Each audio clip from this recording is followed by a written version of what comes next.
And good morning. This is the Eye of the Storm podcast with the Elliott Wave weekly update for the Nasdaq 100, being recorded on Saturday, October the 4th at 10:50 a.m. Pacific Daylight Time.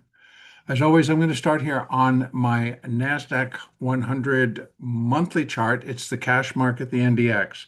Before I dive into this, I want to just lay out this is going to probably be a little bit longer in terms of time because what I'm adding in is that I've updated my algorithms that basically have been consistently telling us that the market should surge higher into the fourth quarter and more likely within the month of December. So that's kind of been revised a little bit. And I ran the algorithms again using the Qs as my basis rather than the NDX. And so it's a little bit different, but I'm running it particularly that way because, as I have notated with our gamma levels, it is the Qs that share the bulk of the options trade. And in fact, the options that are traded within the Qs basically outdo or outnumber the NDX and the NQ combined. So I'm running everything against the Qs because that seems to be, I guess, I hate to say it, but like the primary, even though it's an ETF. So I'm starting here with the NASDAQ. It's the cash market. Again, just taking a review of where we are in the largest picture that I have. Now, again, the NASDAQ 100 came online, was started in 1985. So that's where my data starts. When I flip over to the NQ, that came online in 1999. So again, not a whole lot of data, but we have similar, and we should basically have the same count, or we do have the same count across the board. Again, here we are, NDX. So what I believe that we're in is a primary third wave up. Now again, S&P, Dow, it's a cycle degree third wave. Now here in the NASDAQ, that primary third wave began in 2002. In fact, October of 2002, as the primary second wave bottomed and primary wave three started again. Now, what's inside primary three? Five waves of intermediate degree, of which we have one, two, three, and four. Now, I can drop this real quick. So basically what we're in is intermediate wave five of primary wave three.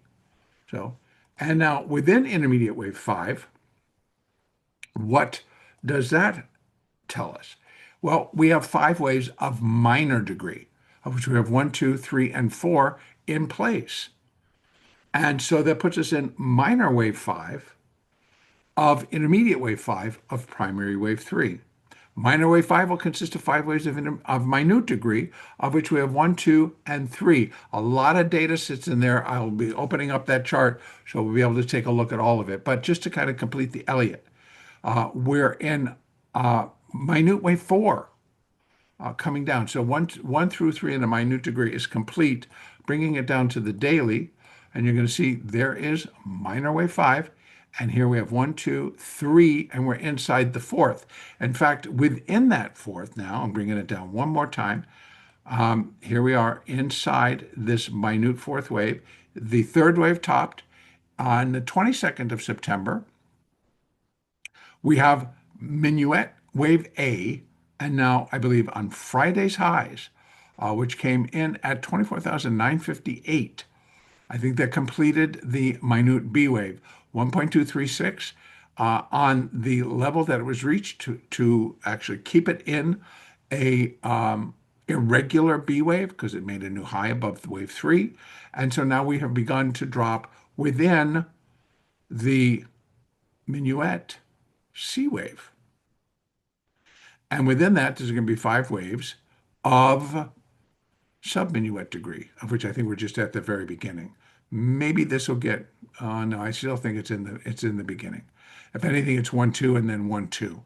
And we're getting ready to drop stronger in that third wave. In fact, I'm going to take that off because I do believe it's 1, 2, 1, 2, and dropping again in that third. So, and again, and this could be bumped up. So we'll see how this all goes. But we're still in the process of putting in that first 5 waves down. So again, here is on the 15-minute. We can take a look.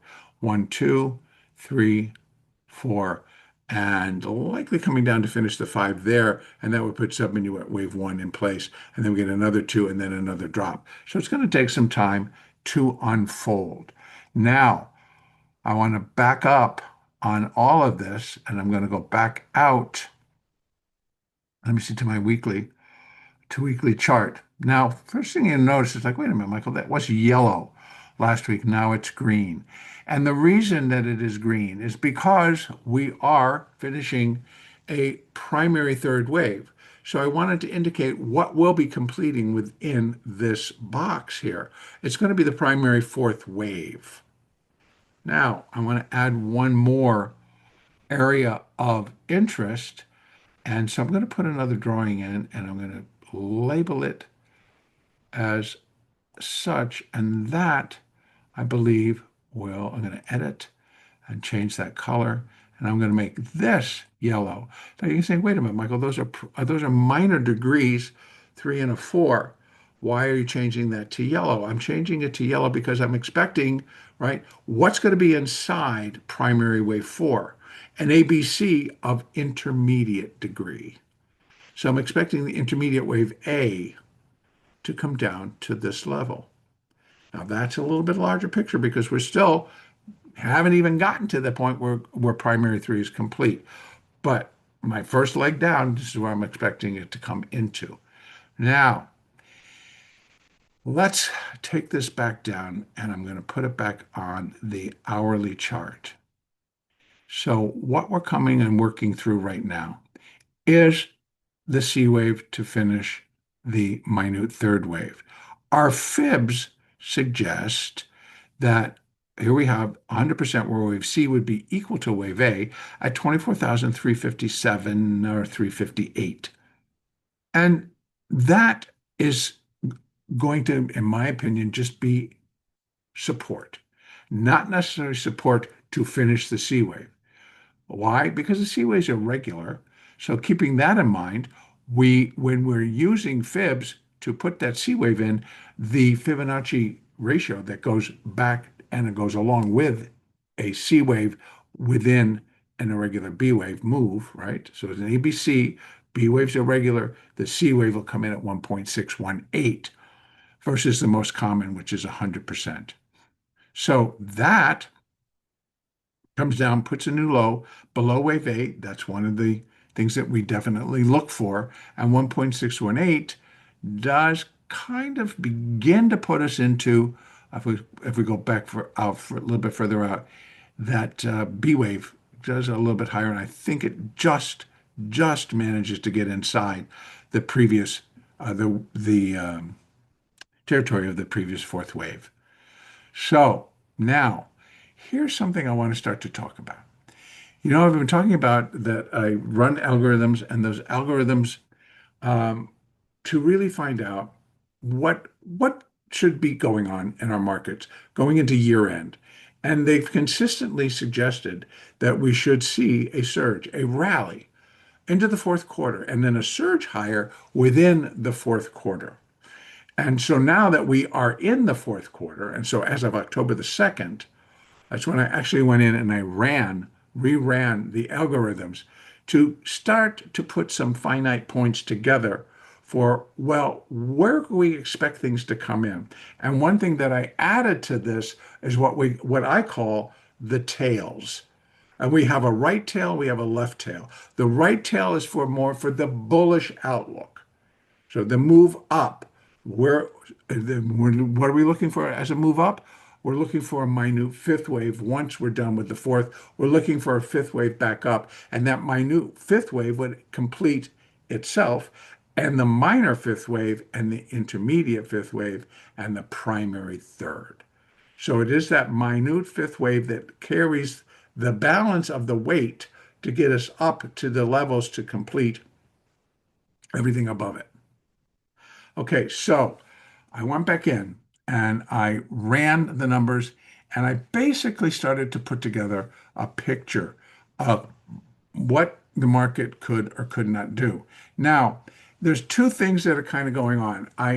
I have just a percentile. So in other words, just a larger view of what could happen within the market. And then I add event, event changes that are going to happen. Now, those events are earnings, FOMC for the third quarter. So we can first start by just kind of going over those that right now, and a lot of these are estimate because they don't have the definitive dates have not been announced yet. But if we base it on what we've done in the past, Tesla is estimated to report on October the 22nd. Google is reported to come in on October the 28th. FOMC on October the 29th. And hold on one second while I turn off the phone. October the 29th. And then also on the FOMC 29th starts, and then it also, we get the results on the 30th. So on also the 29th, we get Microsoft and Meta. And on the 30th, we get Apple and Amazon. And NVIDIA comes in on November the 19th. We have an FOMC meeting on December the 9th and results on the 10th. And then we have Broadcom's earnings on the 11th. Now, that handles the top earnings reports that we get from the Nasdaq that are usually pretty important. So putting those in and then running the same, I'm looking at the things where I'm going to go and I say, okay, how am I going to run this? What am I looking at in terms of levels up and down? I run the volatility. So I run a base volatility that it's about 18%. That's generally for the whole market, for all the markets. So, but I find that the VXN, which is the volatility for the Nasdaq, can sometimes run up to about 20%. But I'm just running it at 18. And so that kind of was like for what I got from early October, where we're sitting right now. So I continue to use that. Now, for the event window, we have to start to take a look at what volatility on these individual stocks and how that then is going to affect the Qs, how it affect the ETF itself. And so we work off of a beta and what the beta of the stock is. So first of all, beta in the NDX, beta in the Qs is 1.0. Now we look at the individual stocks, it's pretty common that the beta is going to run a little bit higher. So particularly in an event like an earnings report. So averages out to be about 1.7 beta in the stocks. So it'd be 1.7 times the volatility. And that's the volatility that would show up as these earnings reports come out, plus or minus.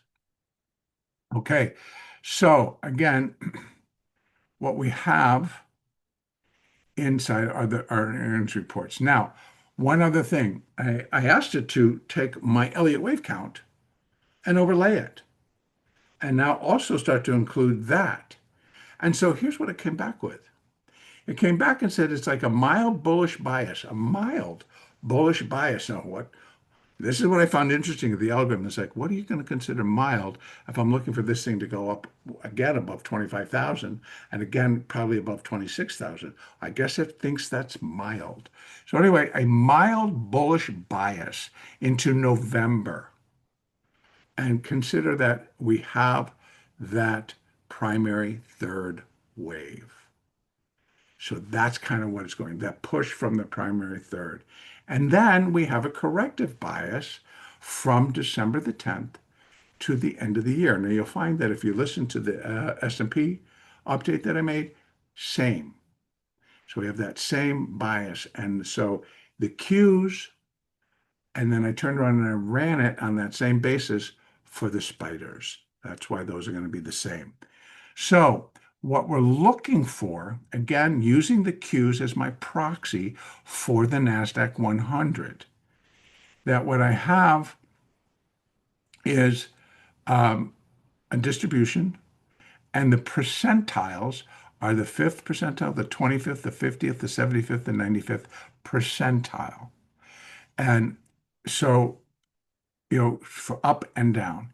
Now, it's kind of a wide range. So we have within the Qs, we have on the bottom side 500, 566, 617, 671, and 759, depending on the percentiles. Now, I then went through and asked the algorithm to include event probabilities. So what could we get with these event probabilities, good or bad? And so how it broke it down is that what we have is we have a drawdown of, and in the Nasdaq, the reactions to different things is a little bit greater than it is over in the SPX. So that just kind of tells you that beta is a little bit higher in the Qs versus the spiders. So what we have is that on a drawdown, so, and this is actually how I then figure out my left and right tails. Now, what am I talking about when I'm talking about these tails? What I'm talking about is when you're looking at the options and you're looking at tails, tails are the out of the money puts, out of the money calls. And you're doing them for protection.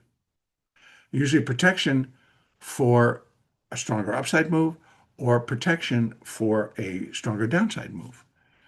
So you put those calls and puts on. So when we're looking at the extremes of what the market may do, we kind of got to base this on what's going to happen in those tails. So that's why we call it the left tail and the right tail. Right tails are for the bullish side. Left tails are for the bearish side. Now, again, within the Qs, within the Nasdaq 100, that distribution or that percentile shifts just a little bit. So instead of like in the S&P, we had 5 and 10%, in the Nasdaq, we have 10 and 15%. Okay, so first let's take a look at our left tails, because what are we looking for right now? We're looking for the C wave down to complete this minute third wave, minute fourth wave. Now, remember, tails are for the extreme, that extreme move that, of course, is always going to be possible. And so initially, what are we looking for? We're looking for the fourth wave to come, the minute fourth wave, to find its terminus, its endpoint within the fourth wave of one lesser degree. That's the fourth, the minuet fourth. And there is our window. Now, let's see what we get. The tails are telling us something a little bit different, but not really out of the ordinary. In fact, I need to add one more thing here that I took off that I need to put back on. And that is the fib 0.382, which, by the way, is the most common, right? The most common retracement for fourth wave is 38.2%. Okay, so let's leave that there for right now. Now, what we have in terms of drawdowns, right? If we got a 10% drawdown and on an event, earnings report, FOMC, those are the events that I had included within this calculation, that a drawdown of 10% has a 16.4% probability of occurring. Now that 10% equates to 22,463 here in the cash market. See where it's sitting? Right at the 382 level, which is 23,030. So in the hood. So that left tail is going to sit above it. And we have, that's not actually, and this is 22,023, excuse me. So it's kind of in the hood of those two. If we got that 10% out of a tail off of one of the earnings or collectively the earnings or an FOMC, we could have a quick drop. And, and this is based on the price of the Qs on the 2nd of October, which was approximately, if I'm correct, 605.48. That's the number that I used. So 10% and the 15%, excuse me. So a 15% drawdown has about a 7.7% chance or 7.7% probability. And that would drop the market down to about 21 to 14 in basis to cash market. So here we have some levels that we can look at should these larger things happen. Now, our fourth wave, I'm not expecting to come down that far. So it kind of tells me that the left tails may not actually come into play. Now, let me go over and take a look at the right tails, which are for the more bullish, for the bullish view of what we got going on. So I actually marked them here for the minor fifth wave, but I can change that color and put it on the minute fifth wave. And the reason is because, well, that's what I'm looking to go up. Now, and when it does, when minute wave 5 is complete, it in turn will complete the minor, the intermediate, the minor fifth, the intermediate fifth, and the primary third. So wherever this ends up in succession, it's going to complete all the way up to that primary wave 3. So here we have our right tails. Again, towards the bullish side. Again, based on event momentum. So, or what the event probabilities actually show us as well. So on the upside, a 10% move has a 27% chance, 27% probability of occurring, a 10% move. Well, that takes us to 27,454. If I'm going to come over here, and the reason I also left it on the minor, because the minor, I have minor 4 in place, so I can run minor 1 to minor 4 and then get where we can estimate minor wave 5 coming in. I don't have that minute fourth wave low yet. So, but I'm leaving these here because if this completes in this level, these will complete with it. And so that's why they kind of go along with these. So the right tail, 10%, it would equal 27,454. Well, I have 5.618 on the minor degree at 26,452. We got above 25,000 last week. So we're not really talking about all that much more. And we'd really be talking about maybe from these levels, yeah, we're probably looking at a 3,000 point move or 4,000 point move. And that should be a lot. But again, we're looking for momentum and event momentum. If we get decent earnings reports, well, or towards the end, right, we should get a rally. What's going to bring the market down if we get that event that could sink the market? Well, I think we've got other things besides actual individual earnings reports. They don't start until the 14th of October. And so we have from Monday, we have 8 days, basically 8 days before we start to get these earnings reports. And that's enough time. We've got geopolitical things bubbling up again. We've got a government shutdown bubbling around. We've got a lot of stuff happening outside of the stock market or the equity markets and the bond markets, but they can have an effect on them. So I think it could be something outside of earnings that may force the tail probabilities to kick in. I'm not necessarily looking for them, but there they are. And so that would be the extreme. I'm looking for more inside here for, let me just bring this back down and look at that hourly chart again. Here's what I'm actually looking for. 2.618, 23,381. 1.618 could work as well. And that's 23,984. And this is for minute wave 4. 1.618 for that C wave. Being irregular, most common, 1.618, 23,984. It kind of, I think, comes into let me just double check. Let me go out to my daily.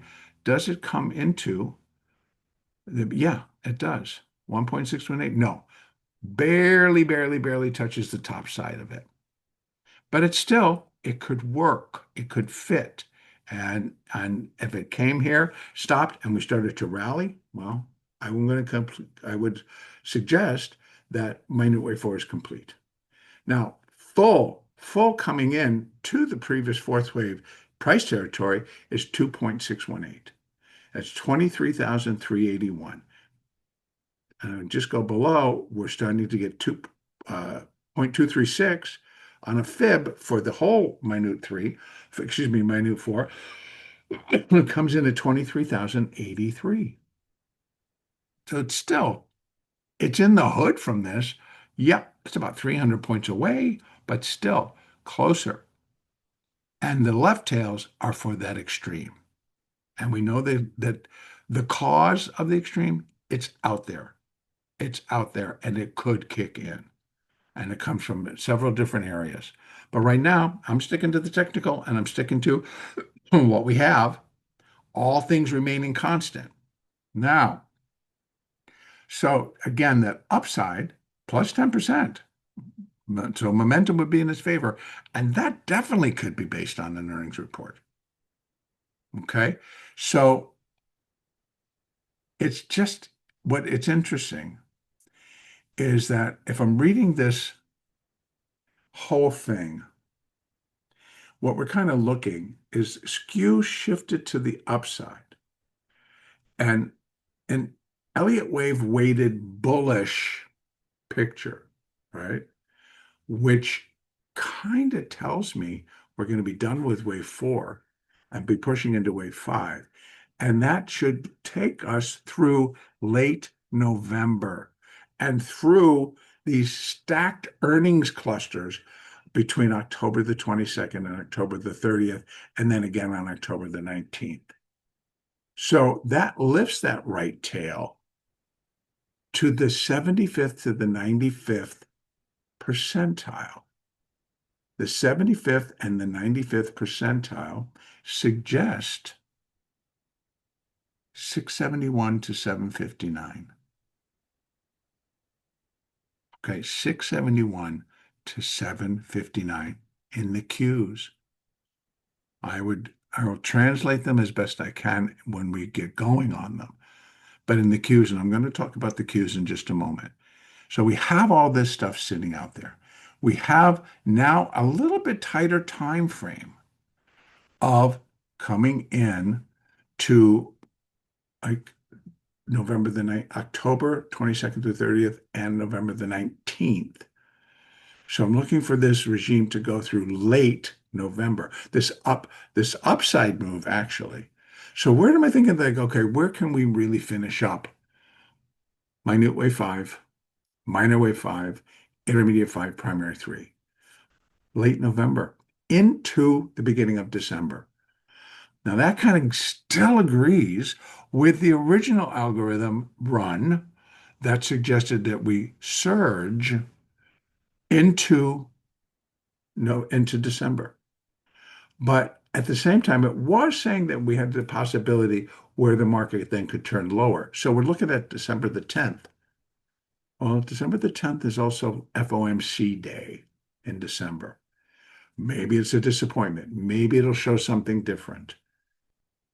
Can't forget the government is shut down right now. So we didn't get employment numbers last week. Should have. On Friday, we should have had the non-farm payrolls and all of that stacking up. Didn't get them. The day before, we didn't get initial jobless claims. All of those have an effect on the market. All of those have an effect on Fed decisions. So again, didn't get them. Maybe they'll come out before. So looking at all this together, I'm kind of thinking that we're going to get down before the bulk of earnings reports are revealed. I think we get down and finish minute wave 4, which says we come down into this area, and then we start minute wave 5. And as these earnings reports come out, we start heading towards these upper levels and finish minute wave 5, minor wave 5, intermediate wave 5, and primary wave 3, and then begin a primary fourth wave. Now, that takes us back to here, where initially, I don't need to actually go that far. Initially, I'm looking for intermediate wave A to finish right into here, into this territory.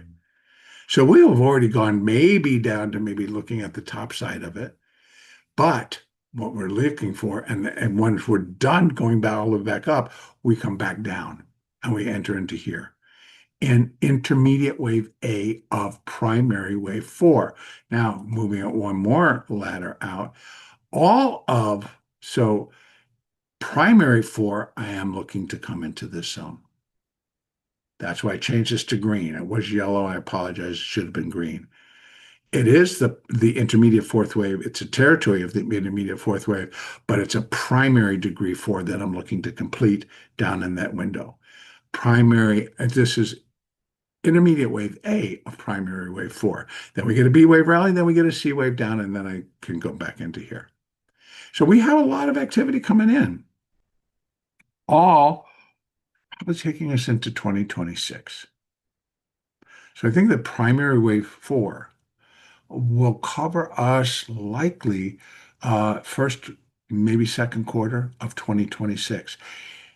Who knows what condition things are going to be in? Who knows what's going to happen? Nobody. We got a lot of stuff going on that it makes it a little bit more difficult to go like, well, this is going to work out, that's going to work out, this will be favorable, that'll be favorable, when we've got such dramatic changes happening to the country. We have dramatic changes happening to a lot of different things and how the departments within our government function.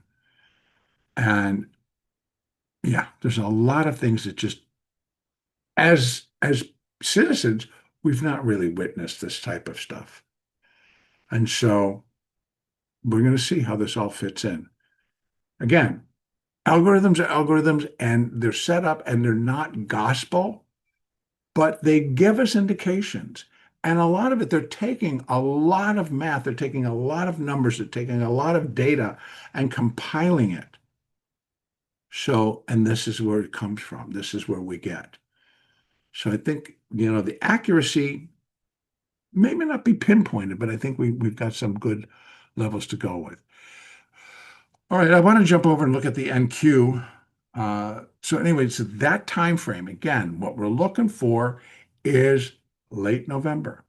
I think a weighted bullish regime, a weighted bullish move goes through late November.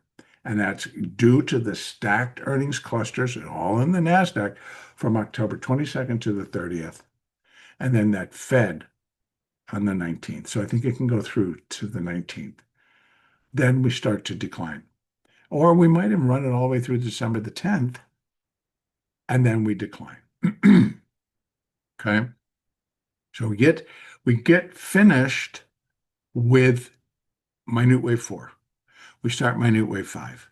We're going to have up and down within minute wave 5, but a slight bullish regime, a slight bullish attitude, a slight bullish side to the market, which suggests that minute wave 4 is complete prior, and we're running up in minute wave 5. All right, so in the NQ, same deal. There is wave 4. We're into wave 5. I'm going to bring it down right away to our 1 hour, our hourly chart. It's a 30-day, so there is that previous fourth wave. That is the low. Here again, I ran our left tails, and here a little bit different. And here we have that for the NQ, we have these are the left tails, so that's the bearish look, and the 10%, which again has a 16.4% probability. That's what it is in the Qs. I'm going to have to use that same one for the NQ, and that number is 22,674 is for the first left tail. Now that's below there, but not by a whole lot. and it's below the 0.236, but it's above. I got to put it back on. I always take them off because I didn't want it to clog it up. But it's above and just above the 382, which is most common. So I know I got that fourth wave here, but the most common is 382, and that's 22,020, 215. Not saying that that's where it's going to go, but we're going to include it. And then if the left tail goes full 15%, right? So that a lot of things start to break down. That downside only has a 7.7% probability. So it's there because it does have a 7.7 probability, but probability of it coming in higher, of course, is much, much greater. Now, upside, let me go back out to at least my daily. I think I got them. Did I put my upside in? I did. Upside's really pretty dynamic. That so again, right tails bullish. This is what we're going to factor in. Again, tails, those are way out of the monies. What are they telling us? What could happen if those tails kick in? So they here in the Nasdaq, the right-sided tails are a little bit fatter. They are in the S&P, they are in the Nasdaq as well, particularly in the Qs. So we got a little bit more premium, and that'll build. Okay, so to the upside, a 10% event could move this market. 10%. The probability factor is 27%. 27% chance that that's what's going to happen at some point. And that takes us, and that level is 28,972. So that's definitely a new high. Now, excuse me, 10%, 27,712. Excuse me, I got that backwards. The 10%, not unreasonable since we got above 25,000 last week. And, let's just look at this. Here we are in August. In September, we were still trading below 23,000. We added 2,000 points in a month. What's to say we don't do it again and we get up to 27,000? All things are possible, right? And we're showing a 27% probability. Now, the 15% tail comes in at 28,972. Now, again, this is the equivalent for the NQ based on the Qs. So don't know that, and I'm just factoring it directly into what the high was on October the 2nd. Now, this I'm trusting is going to be more accurate, but again, I'm not factoring in that where the market and the formula for pricing the Qs versus the NDX and the NQ. That one I just a little bit difficult, but just straight out, 15% has a 16.6% probability of occurring, and that takes us to 28,972. Still within that minor degree, well within our fib calculations. I think we've had for a while, we've had 26,000, we've had 27,000. I think this one has a much higher probability of completing the whole thing, all the way up to primary three, and then we start that down.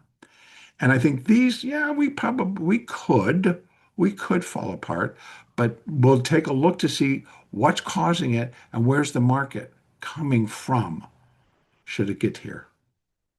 Okay, remember these tails carry us through mid to end November. So we could go down, go back up, and come back down. Okay, so a lot can happen in between. So that's the NQ. Let's just kind of round it out by looking at that hourly chart. Here again. Excuse me. Let me take those off. They should have not been on there. So those I don't need. We're looking here. These are for the C wave. And that C wave I think we're coming down. We're inside of a third wave. And here we have 100%, 24,600. And it's just a resting point. I think it could put the bottom in for wave three. Don't forget there's going to be 5 waves within wave C. And so wave three, I might change the color here and put it into this color because the C wave is hidden under there. And let me just get, there it is. See, right there. Not activate, not edit. Yeah, activate. Nope. And so, yeah, I'll get it. There we go. No, come on. Activate. There we go. So we can see it. This could be the subminuet wave one. Subminuet wave one, two, and subminuet three. And then we get a 4 and a 5. So probably we'll change the color on those. But here we have it. Maybe this is wave three. We get a 4, we come down to a 5. Our first major level is a 1.618, which is 24,229,230. And there we're making a new low below wave A. Don't think that we're really coming into the price territory. We're not. Maybe just cruising across the top of wave B. So we can get further down. I think we can get something that comes out and it drops us down to the 2.618, which is not that uncommon. And for a C wave, not. So it's 23,631. And now that puts us right inside. 0.236 for the minute third puts us inside. Not quite to that low, but puts us inside the price territory of the fourth wave. And that is actually what I'm looking for. So I think 2.618 is a pretty good level that could complete minute wave 4 and begin to set us afoot and upward in that minute fifth wave. And lastly, folks, I wanted to go over and I want to take a look at the cues. I did fill in everything here as well, just bringing it out to that hourly. And then I want to go into my time frame and I want to take it out to 30 days. Thank you. And here we have, there's that fourth wave. And now we're coming down in the cues.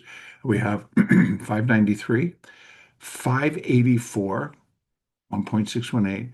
Definitely puts in a new low below the A wave. That's what we're looking for. It's 1.618. That's what we look for because of the irregular B wave. And so that's a good level. I think it's great. Again, maybe it cruises right across the top of the fourth wave. I'd have to push it out to take another look. But there is the internal and the 2.618, 569, 570 into that area that is inside that fourth wave. And that makes it even a higher candidate to fit.